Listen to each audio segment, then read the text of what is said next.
এরে নবীর উম্মতের দল, অহংকারী অন্তর থেকে ছেড়ে দাও।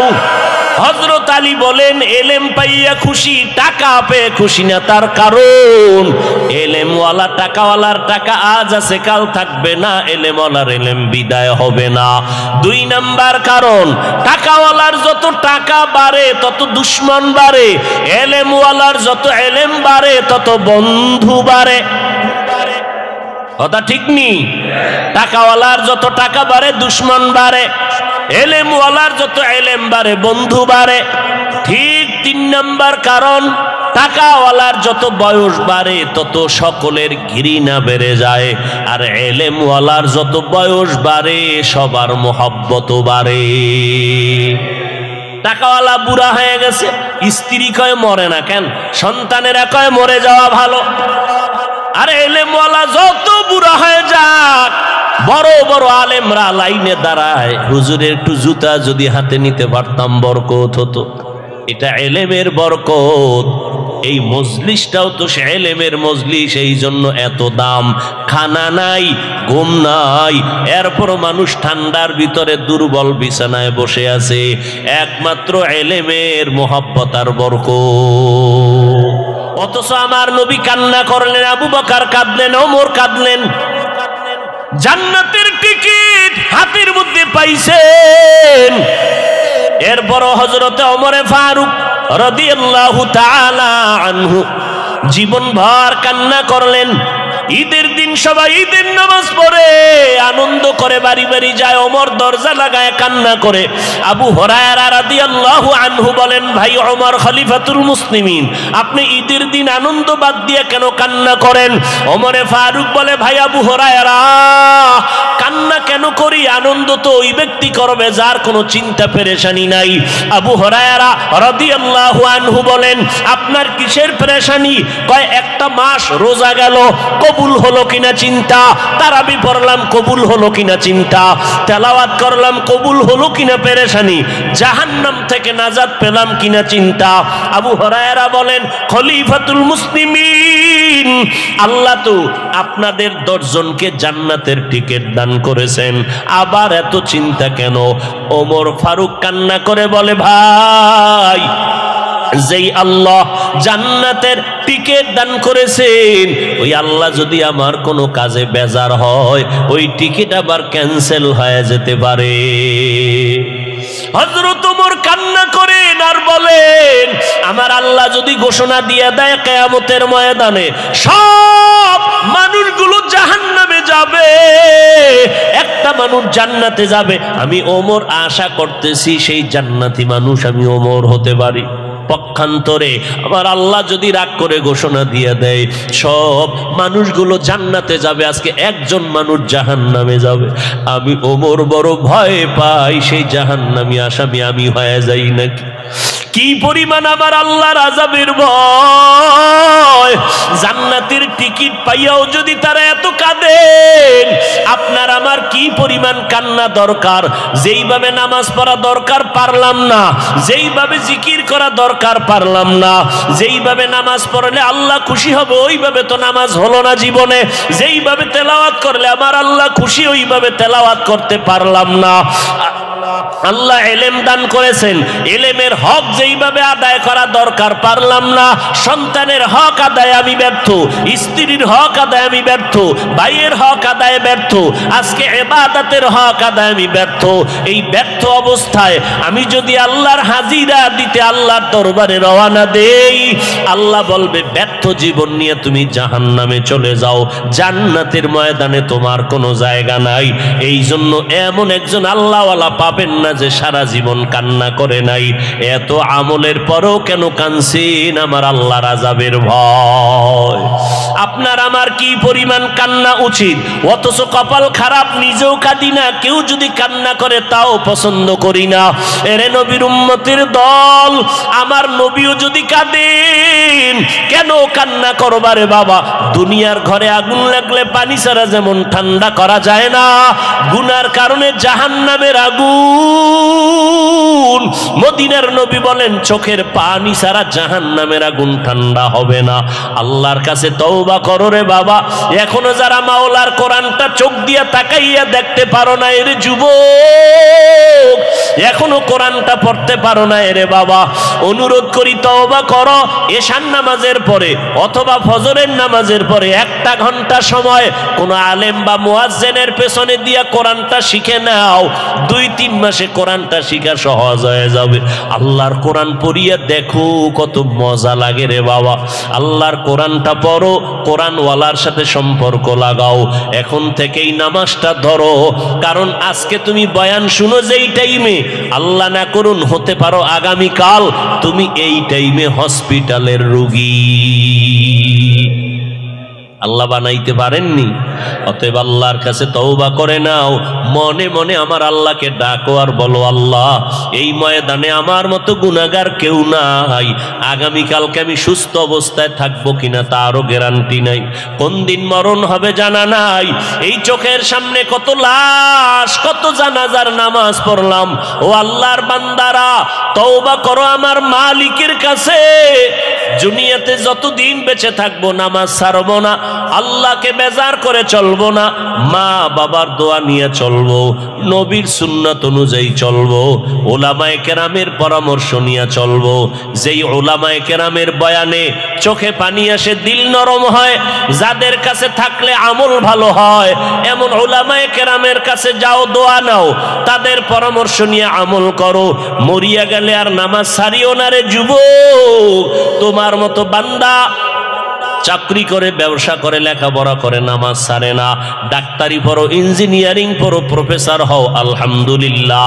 তবে 5 বেলার নামাজ পড়ো, নবীর তরিকা মেনে চলো, হালাল ভাবে জীবন উপার্জন করো, রুজি উপার্জন করো, ওলামায়ে কেরামের দোয়া নিয়া, মা বাবার দোয়া নিয়া চলো। দেশ ও জাতির বিরুদ্ধে ষড়যন্ত্রের কাজে লাগিও না রে বাবা।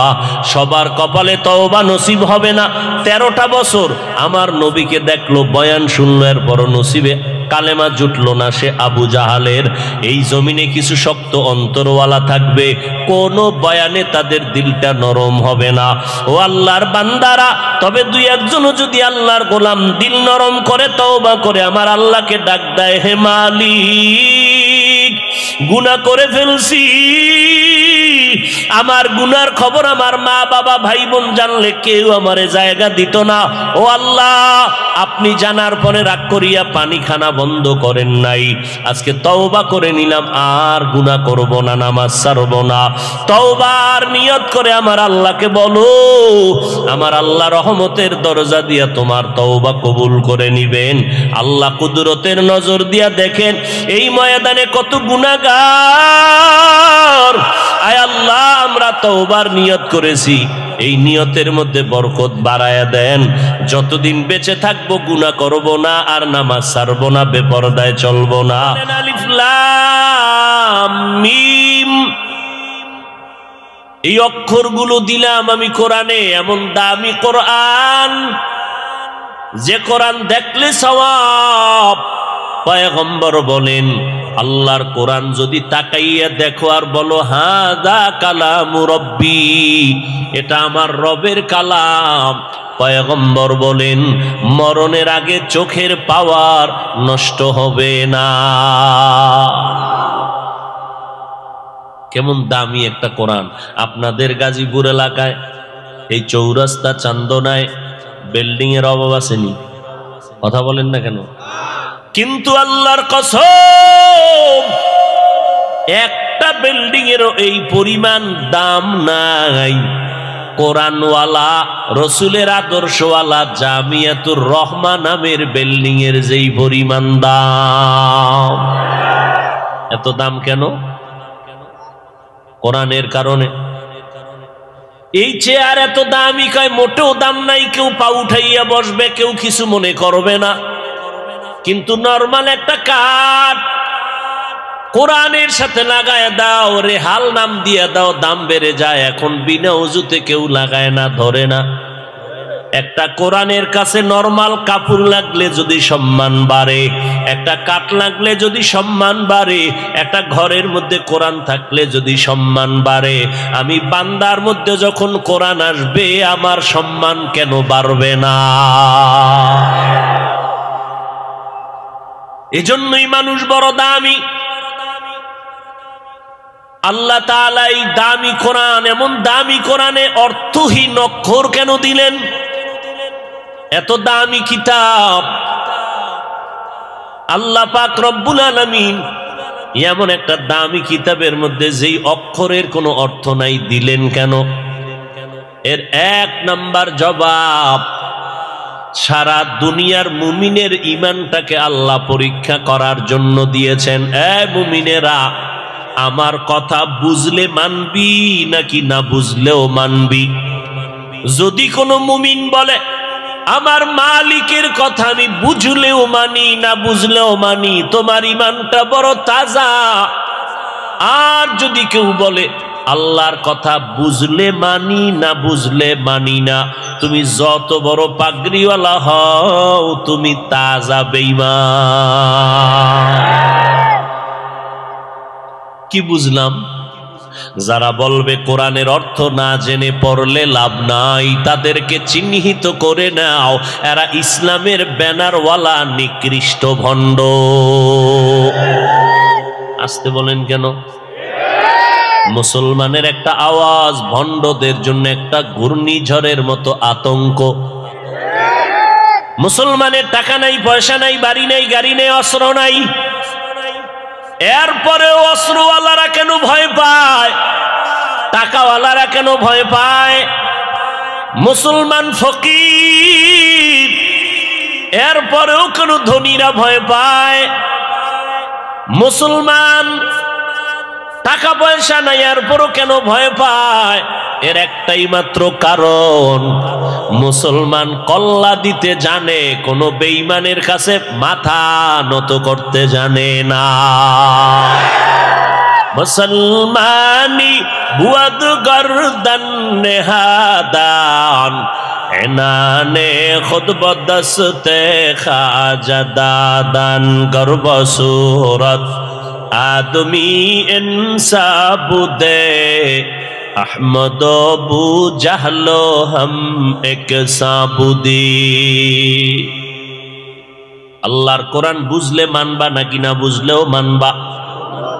যদি বলো না বুঝলেও মানি, তোমার ঈমান তাজা। যদি বলো কোরআন বুঝিয়া পড়বো না বুঝিয়া পড়বো না, মানবো না, তুমি যত বড় টাইটেল ওয়ালা হও তোমার ঈমান দুর্বল।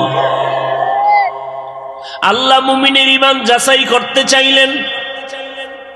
2 নাম্বার প্রশ্নের জবাব, সারা দুনিয়াতে আমি আমি আমি আমি ভাব নিয়ে যারা চলে, আল্লাহ আলিফ লাম মিম দিয়া তাদের জবাই করে দিলেন। অহংকারের মুখের মধ্যে ধুলা মেরে দিলেন। এই অহংকারী, আমার মতো বক্তা বাংলাদেশে কেউ নাই, আমার মতো বড় মুফতি কেউ নাই, আমার মতো বড় আল্লামা কেউ নাই, আমার মতো বড় প্রিন্সিপাল কেউ নাই, আমার মতো বড় জান্নেওয়ালা কেউ নাই। আল্লাহ কয় কোরআন শরীফের মধ্যে তুই যখন ঢুকবি, এতই জানো, এত জানো, এত তোমার এলেমের গরম, এত তোমার জানার গরম। তোমার গরম যদি এতই তোমার জানার গরম থাকে, কত পরিমাণ তোমার জানার গরম আছে একটু গরমটা দিয়া বুঝায় দাও আলিফ লাম মিমের অর্থ কি। সব অহংকারীরা দরজায় গিয়েই আটকায় গেছে, ভিতরে গেলে উপায় কি? আল্লাহ কয় আমার কোরআনে ঢুকতেই মাথা নত কর, তোর যত এলেমের বাহাদুরি সব পেছনে ফেলে মাথা নত করে ভিতরে ঢুক। না ভিতরে ঢুকতেও পারবি না, ঢুকলেও কিছু পাবি না। আলিফ লাম মিম দিয়া অহংকারীদের অহংকারকে জবাই করে দিলেন। তুমি কি জানো, কি জানো? এত কিছু জানো তো আলিফ লাম মিমের ব্যাখ্যা করো। সমস্ত মুফাসসিরিনে কেরাম লেখলেন আল্লাহ ভালো জানেন, আমরা জানি না। এত তাফসীর কারকরা তাফসীর লেখলেন, সবাই লেখিয়া শেষ পর্যায়ে বললেন কোরআন মহা এক সমুদ্রের ইলম, আমি ভিতরে গিয়া সামান্য পেয়েছি, যতটুকু আমি পেয়েছি অতটুকুই লেখলাম, আমার জানার বাইরে এখনো অনেক অনেক ইলম বাকি আছে। 250 গ্রাম কোরআন ওজনটা, কিন্তু হাকিকতের ওজন কত? নজরে দেখি কোরআন শরীফ 250 গ্রাম হবে না, কিন্তু হাকিকতের ওজনটা কত? বলে কোরআনের এত পরিমাণ ওজন সারা দুনিয়ার মানুষও নিতে পারে না। এই সামান্য কোরআন, এর একটা রাস্তা হলো তাফসীর। ওই লাইনে এত পরিমাণ তাফসীর লেখা হয়েছে, কেউ যদি অধ্যয়ন করে কিয়ামত পর্যন্ত শেষ করতে পারবে না। এই কোরআনের আর একটা রাস্তার নাম ফিকহ। মুফতি সাহেবরা গবেষণা করেন, এই লাইনে যেই পরিমাণ গবেষণামূলক কিতাব লেখা হয়েছে, 1000 বছর যদি এগুলো অধ্যয়ন করে বসে বসে, হায়াত শেষ হবে, কিনারায় যেতে পারবে না। এটা এক মহা সমুদ্র ইলমের নাম। এই কোরআনের আর একটা রাস্তা হলো আরবি গ্রামার, ইলমে নাহবু। এই লাইনে যেই পরিমাণ কিতাব, দৌড়াইতে থাকবা মেধা দিয়া, কিনারায় যেতে পারবে না, হায়াত শেষ। কোরআনের আর একটা রাস্তা আছে দর্শন, মান্তেকের লাইন। এই বিষয়ে যেই পরিমাণ কিতাব লেখা হয়েছে, দার্শনিকগণ লিখেছেন, 1000 বছর তুমি দৌড়াও মেধা দিয়া, কিনারায় যেতে পারবা না। এই দার্শনিকদের মধ্যে জগৎ বিখ্যাত একজন দার্শনিক ইমাম গজালি রহমাতুল্লাহ আলাইহি। এই সব এলেমের মূল গোডাউন আমার নবী। কে? আপনার আমার মায়ার নবী। বলেন আল্লাহ আমারে কি পরিমাণ ইলম দান করেছেন। উতিতু ইলমাল আউয়ালিন আল আখিরিন, আউয়াল আখিরের ইলম আল্লাহ আমারে দিয়ে দিলেন।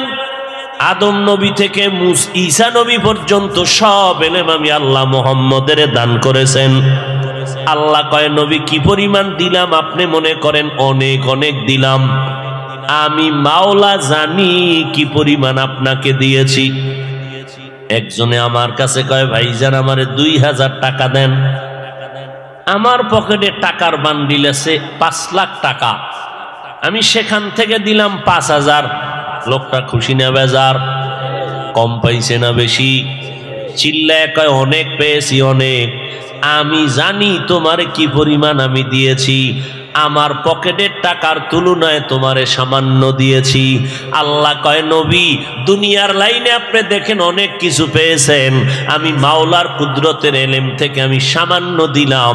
মা উতিতুম মিনাল ইলমি ইল্লা কলিলা, আমি আপনাকে সামান্যতম ইলম দান করেছি, বাকি ইলম আমার কুদরতের কাছে জমা রেখেছি। এই ইলম আমি মাঝে মাঝে আমার কলিজার বান্দাদেরকে দান করব, মাঝে মাঝে আমি ইলমের দরজা দিয়া আমি আমার আদরের বান্দার সিনার মধ্যে ইলমের নূর ঢুকায় দিব। আল্লাহ পাকের নবীকে আল্লাহ শিখায় দেয়, এই জন্য সব সময় আমার কাছে ইলম চাইবেন আর বলবেন রব্বি জিদনি ইলমা, রব্বি জিদনি ইলমা, রব্বি জিদনি ইলমা। ও রব আমার ইলম বাড়ায় দাও। 10 বছর বয়স, পয়গম্বরের সাহাবী এবং জামাতা চাচাতো ভাই হযরত আলী 10 বছরে নবীর হাতে কালেমার দাওয়াত কবুল করেছেন।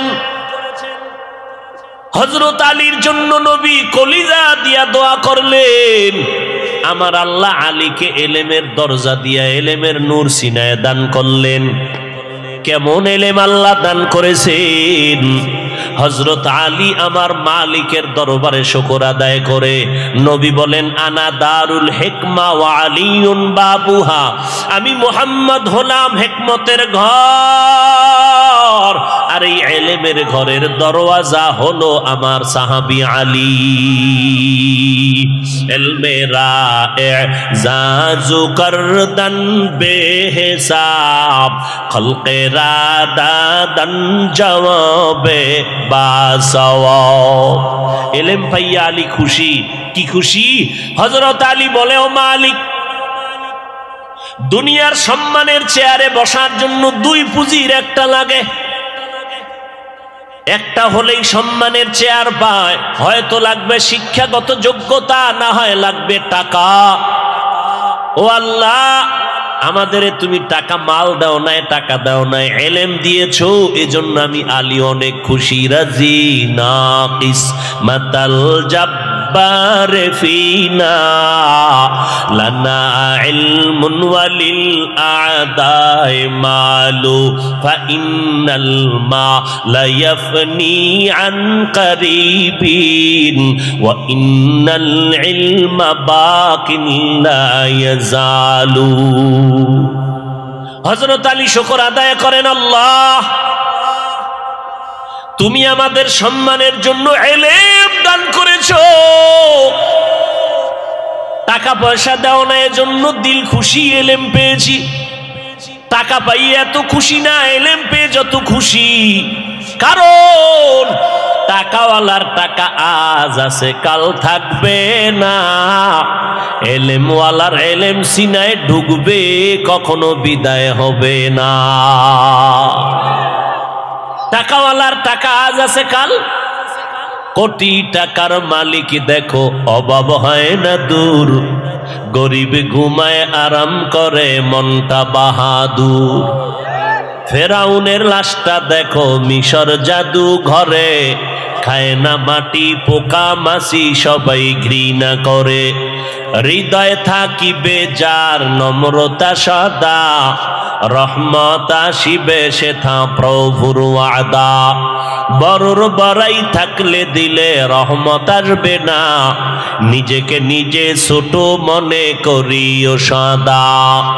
উঁচু জমিন থেকে পানি নিচু জমিনে যায়, তেমনি খোদার রহমত আসে নম্রতার হৃদয়। ভোগবিলাসের বাড়ি গাড়ি পরে রবে সব, ভোগবিলাসের বাড়ি গাড়ি পরে রবে সব। থাকতে সময় স্মরণ করো আল্লাহ আমার রবকে, আমাদের রব। ইন্নাল্লাযীনা ক্বালু রাব্বুনাল্লাহ সুম্মা ইসতাকামু ফালা খাউফুন আলাইহিম ওয়ালা হুম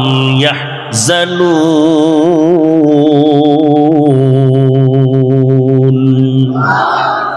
আল্লাহ বলেন, যারা স্বীকার করে আমি তাদের রব, আমাদের রবকে।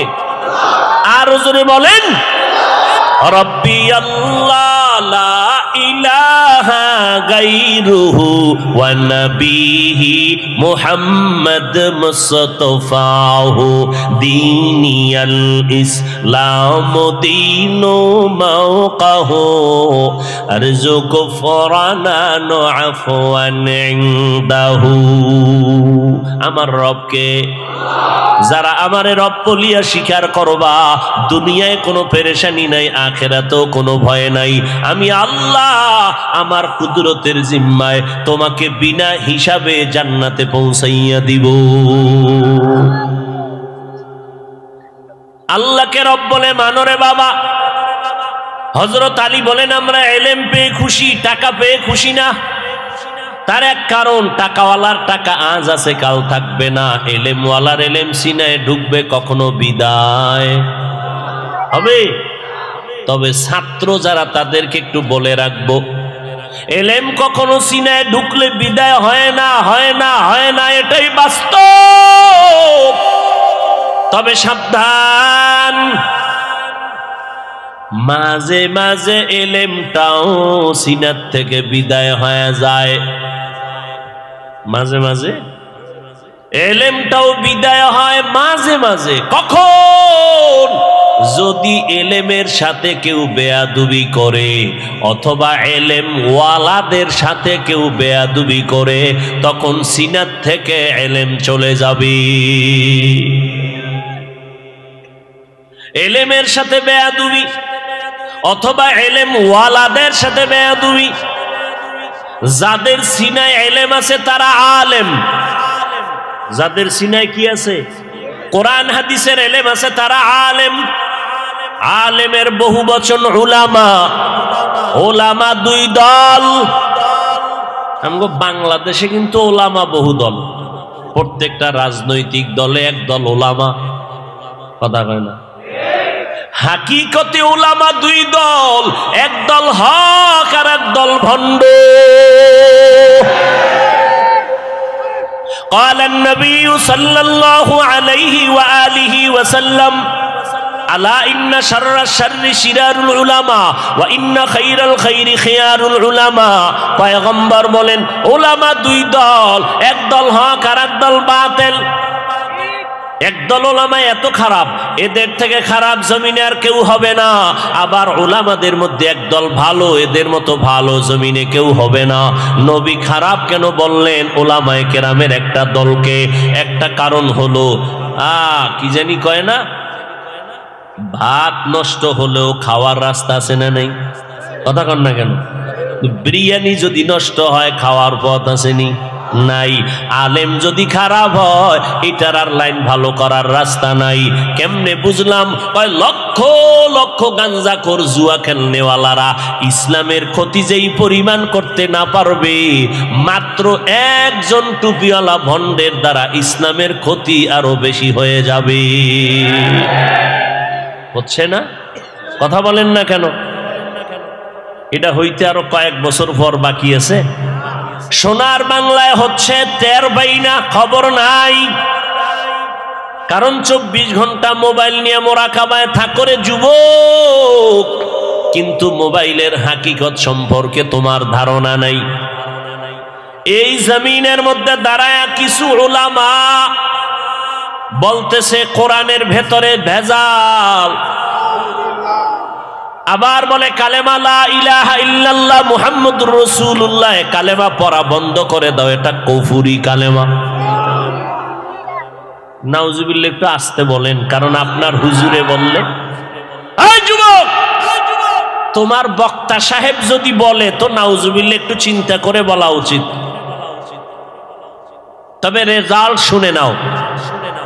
কোরআনে জাল আছে কালেমা কুফরি বলার কারণে। তোমার বক্তা যেমন বেঈমান, তুমি ভক্ত হইয়া যদি চুপ থাকিয়া প্রতিবাদ না করো, তুমি চুপ থাকার কারণেও তুমি বেঈমান।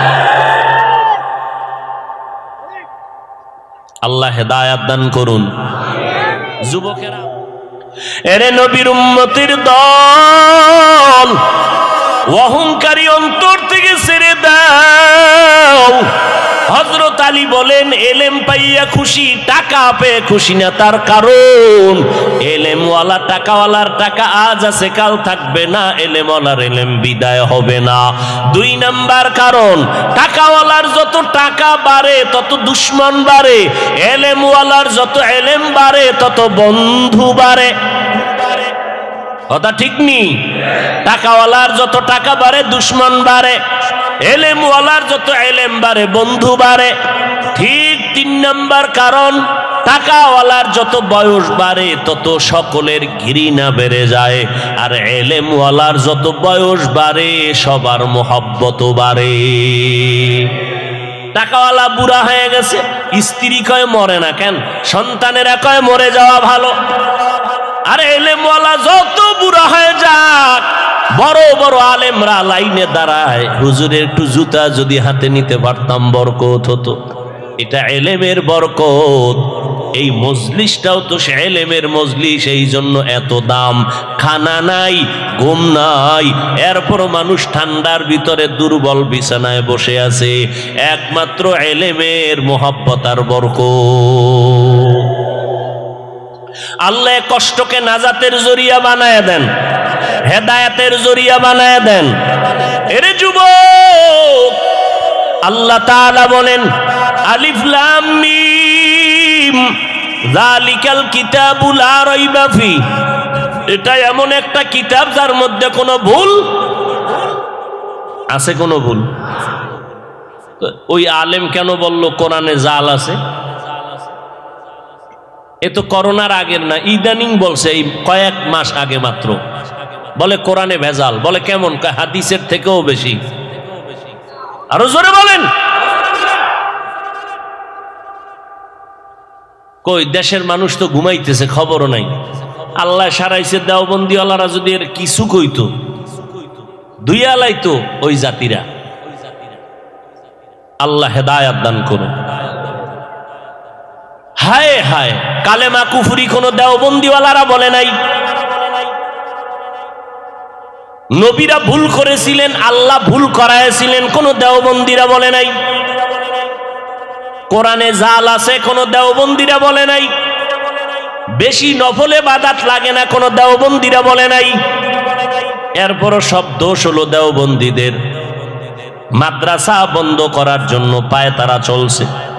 আল্লাহর কসম, যে বাতি আমার আল্লাহ জ্বালাইছেন এটা নিভাইতে পারবে না, বরং যারা নিভাইতে যাবে তারা নিজেরাই নিভে যাবে। এর প্রমাণ আছে না নাই? নাম ঠিকানা শুদ্ধ প্রমাণ আছে। আল্লাহ হেদায়াত দান করুন। আল্লাহ বলেন হুদাল্লিল মুত্তাকিন, কোরআন হলো হেদায়াত। যারা আল্লাহকে ভয় করে মুত্তাকিনদের জন্য কোরআন হেদায়াত। আল্লাহ কোরআনের আর এক জায়গায় বলেন হুদাল্লিন নাস, গোটা জগতের মানুষের জন্য কোরআন হেদায়াত। ও যুবক, আমার মাওলার কোরআনটা আজকে দুঃখ, ঘরে কোরআন আছে কিন্তু জানো না কোরআন কি জিনিস, খুলিয়া দেখলাও না। আমার মাওলার কোরআনটা সিনায় লাগাও, সিনা ঠান্ডা হয়ে যাবে। আমার মাওলার কোরআন তাকায় দেখো, চোখ ঠান্ডা হয়ে যাবে। আমার মাওলার কোরআন পড়ো, জেহেন ক্লিয়ার হয়ে যাবে। ওই কোরআনের সাথে সম্পর্ক লাগাও, কোরআন ওয়ালাদের সাথে সম্পর্ক তৈরি করে নাও। এরে নবীর আশেকের দল, ওই কোরআনের তালিম চলছে কোথায়? আজ মাদ্রাসাগুলোর ভেতরে। ওই কোরআন ওয়ালাদের সাথে সম্পর্ক লাগায় দাও। কারণ আল্লাহর নবী বলেন কিয়ামতের দিন এক বান্দার ব্যাপারে আল্লাহর ফয়সালা, এর জাহান্নামের হ্যান্ডকাপ লাগাইয়া এর জাহান্নামে নিয়ে যাও। যখন যাবে ফেরেশতারা টানতে টানতে নিয়ে যাবে। আল্লাহর বান্দা বারবার পেছনে তাকাবে। আল্লাহ বলবে ফেরেশতা দাঁড়াও, এই লোকটা বারবার পেছনে তাকায় কেন? ফেরেশতারা বলে জানি না। দাঁড়াও। কেন তাকায় জানো? আমি মাওলার রহমতের দিকে আশায় আশায় তাকায়। তাহলে একটু রহম করেন না। তা কেমনে করি? আমল নামাটা একটু তদন্ত করো তো, দেখো তো জীবনে কোরআন শরীফ পড়ছেনি? ফেরেশতারা তদন্ত করে দেখবে জীবনে কোরআন পড়ে নাই। আল্লাহ কোন তদন্তে জিরো। আল্লাহ বলবে খুঁজো, কোন কোরআন ওয়ালার সাথে সম্পর্ক আসেনি। খুঁজতে খুঁজতে দেখবে নাই। এবার আমার আল্লাহ শেষ বলবে দেখ, এই বান্দার এমন কোন বন্ধু আসেনি যার সাথে কোরআনওয়ালার সম্পর্ক। হঠাৎ খুঁজে দেখবে হ্যাঁ, এই বান্দার একটা বন্ধু আছে কোরআনওয়ালার সাথে সম্পর্ক। আল্লাহ বলবে এর বরকতে আমি জান্নাত দিয়া দিলাম। এরে আল্লাহর বান্দারা, হিন্দুদের ধর্ম আলাদা, আদর্শ আলাদা। বৌদ্ধদের ধর্ম আলাদা, আদর্শ আলাদা। খ্রিস্টানদের ধর্ম আলাদা, আদর্শ আলাদা। আমাদের ধর্ম কি আলাদা না এক? আমাদের তোমার ধর্ম ইসলাম, তোমার আমার ধর্ম এক। আল্লাহ এক, কাবা এক, কোরআন এক, হাদিস এক। তোমার আমার আদর্শ তো এক হবে। তোমার পোশাক কেন আলাদা, আমার পোশাক কেন আলাদা? যুবকেরা বলো বাবা, যদি বলো তোমার পোশাকটাই সঠিক, দলিল দাও, আমরাও তোমার মতো পোশাক পরি। আর যদি বলো না হাফিজ ভাই, আপনাদের পোশাকটাই আসল পোশাক, মদিনার পোশাক, তাহলে পা দুটা আগায় দেও, আমি তোমার পায়ে হাত রেখে বলবো এখনো সময় আছে, তওবা করে মদিনার পোশাকটা শরীরে লাগাও। মরার পরে কাফন পুরাটা ভরলে লাভ হইবে কি বোরকা? দাও। আজরাইল আইসা যেন দেখে তোমার শরীরে মদিনার পোশাক। ওরে আল্লাহর বান্দা, হুজুরদের কথা আজকে তুমি যতই অবিশ্বাস করো, আমার মাওলার কোরআনটা কি অবিশ্বাস করবা? ওই কোরআন সত্য। গুনাহগারেরা জাহান্নামে যাবে, নেক আমলওয়ালারা জান্নাতে যাবে। ইন্নাল আবরারা লাফি নাঈম ওয়া ইন্নাল ফুজ্জারা লাফি জাহিম। নেক আমলওয়ালারা জান্নাতের প্রতীক, গুনাহ যারা করবে তারা জাহান্নামের প্রতীক। আল্লাহ কোরআন দিছেন হেদায়েতের জন্য। কোন হেদায়েত? এগুলো নিয়ে বিস্তারিত কথা বলার সুযোগ আর হলো না রে বাবা। আল্লাহর কাছে তওবা করো। সব বয়ান সারা রাত করি, সব বয়ানের মাকসাদ হলো হেদায়েত। আজকে সারা রাত বয়ান শুনবো, ফজরের নামাজ পড়বা না, কোনো লাভ হবে না। আর অল্প বয়ান হবে, মানুষ বাসায় গিয়া নামাজ পড়বে, বয়ানটা সফলতার দরজায় চলে যাবে। এই জন্য আগের আল্লাহওয়ালারা বয়ান করতে চাইতেন না, দইরা বসায় দিলে 20 মিনিটের বেশি কথা বলতেন না। আর এমন বয়ান দিতেন 20 মিনিটে নিজেও কানতেন, উম্মতেরাও কান্না করিয়া তওবা করে ঘরে যাইতে। আর এখন বয়ানে কান্না নাই, কান্নার বয়ানেই নাই, বরং কালা চশমার হুজুরে কান্নার বিরুদ্ধে বয়ান করে। আছে না নাই? কত বড় দুঃখ যে একজন আলেম হইয়া কান্নার বিরুদ্ধে জাতির সামনে বয়ান করে। এর থেকে কপাল খারাপ আর কিছুই হতে পারে না।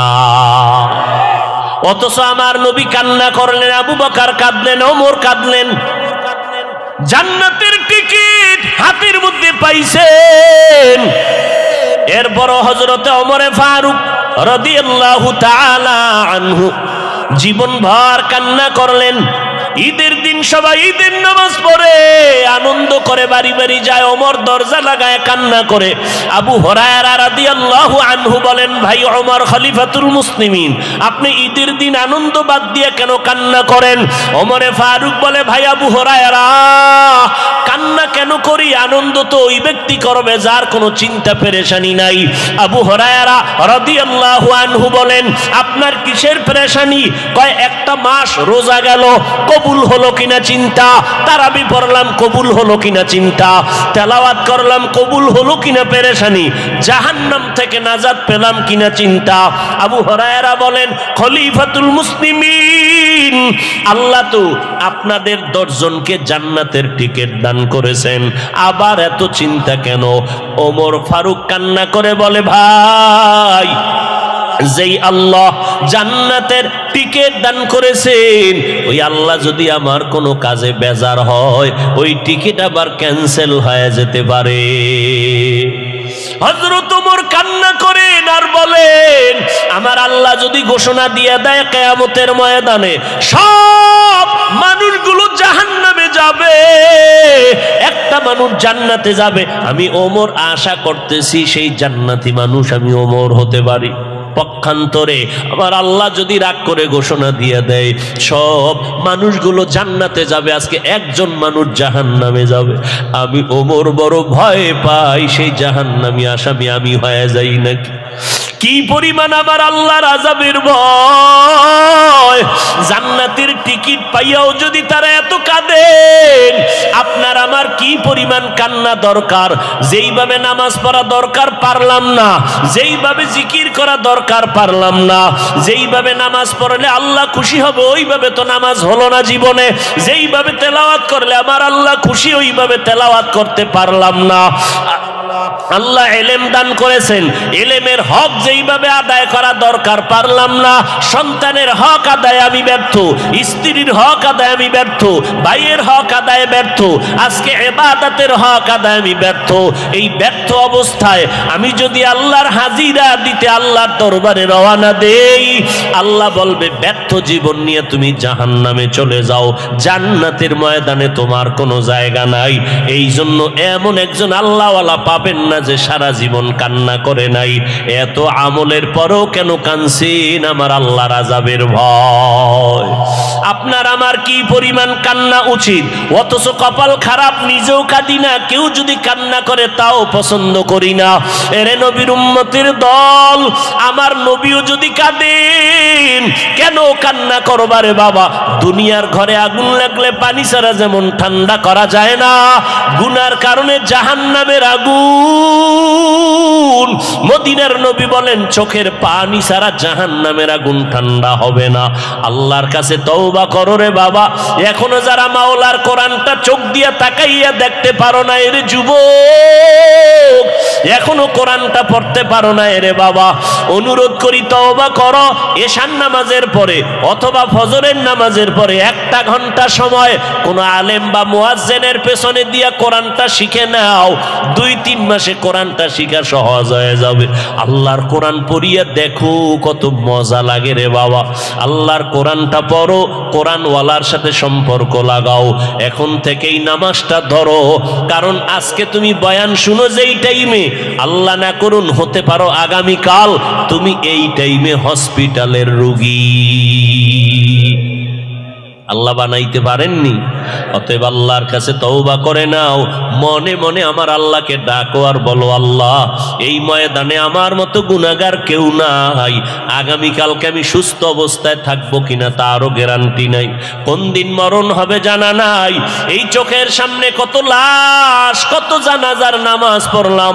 ও আল্লাহর বান্দারা, তওবা করো আমার মালিকের কাছে। দুনিয়াতে যতদিন বেঁচে থাকবো নামাজ ছাড়বো না, আল্লাহকে বেজার করে চলবো না, মা বাবার দোয়া নিয়ে চলবো, নবীর সুন্নাত অনুযায়ী চলবো, ওলামায়ে কেরামের পরামর্শ নিয়ে চলবো। যেই ওলামায়ে কেরামের বয়ানে চোখে পানি আসে, দিল নরম হয়, যাদের কাছে থাকলে আমল ভালো হয়, এমন ওলামায়ে কেরামের কাছে যাও, দোয়া নাও, তাদের পরামর্শ নিয়ে আমল করো। মরিয়া গেলে আর নামাজ ছাড়িও না রে যুবক। তোমার মতো বান্দা চাকরি করে, ব্যবসা করে, লেখাপড়া করে, নামাজ ছাড়ে না। ডাক্তারি পড়ো, ইঞ্জিনিয়ারিং পড়ো, প্রফেসর হও, আলহামদুলিল্লাহ। তবে 5 বেলার নামাজ পড়ো, নবীর তরিকা মেনে চলো, হালাল ভাবে জীবন উপার্জন করো, রুজি উপার্জন করো, ওলামায়ে কেরামের দোয়া নিয়া, মা বাবার দোয়া নিয়া চলো। দেশ ও জাতির বিরুদ্ধে ষড়যন্ত্রের কাজে লাগিও না রে বাবা। সবার কপালে তওবা নসিব হবে না। 13টা বছর আমার নবীকে দেখলো, বয়ান শুনলো, এরপর নসিবে কালেমা জুটলো না, সে আবু জাহালের। এই জমিনে কিছু শক্ত অন্তরওয়ালা থাকবে, কোন বয়ানে তাদের দিলটা নরম হবে না। ও আল্লাহর বান্দারা, তবে 2-1 যদি আল্লাহর গোলাম দিল নরম করে তওবা করে আমার আল্লাহকে ডাক দেয়, হে মালিক গুনাহ করে ফেলছি, আমার গুনার খবর আমার মা বাবা ভাই বোন জানলে কেউ আমারে জায়গা দিত না। ও আল্লাহ, আপনি জানার পরে রাগ করিয়া পানি খানা বন্ধ করেন নাই। আজকে তওবা করে নিলাম, আর গুনাহ করব না, নামাজ ছাড়ব না। তওবার নিয়ত করে আমার আল্লাহকে বলো, আমার আল্লাহ রহমতের দরজা দিয়া তোমার তওবা কবুল করে নিবেন। আল্লাহ কুদরতের নজর দিয়া দেখেন এই ময়দানে কত গুনাহগার। আয় আল্লাহ, আমরা তওবার নিয়ত করেছি, এই নিয়তের মধ্যে বরকত বাড়ায়া দেন।